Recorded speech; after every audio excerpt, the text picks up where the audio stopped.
How to recover deleted files on Google Drive. Hey everyone, welcome back to the channel.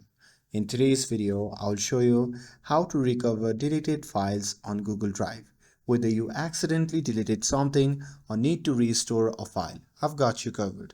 So now without further ado, let's get started.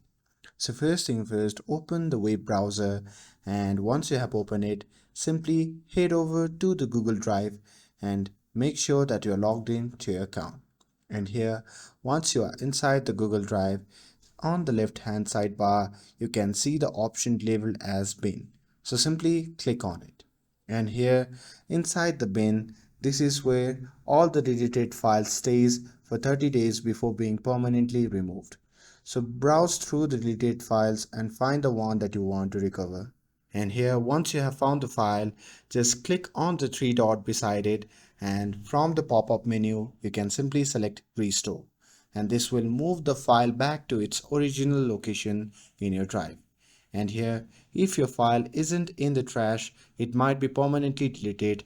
In that case, you can check if you have backups or contact Google support for help. And that's it. That's how you can recover deleted files on Google Drive. With this, if you found this video helpful, then don't forget to like, share and subscribe to get updated for more videos. Thanks for watching, and I'll see you in the next video.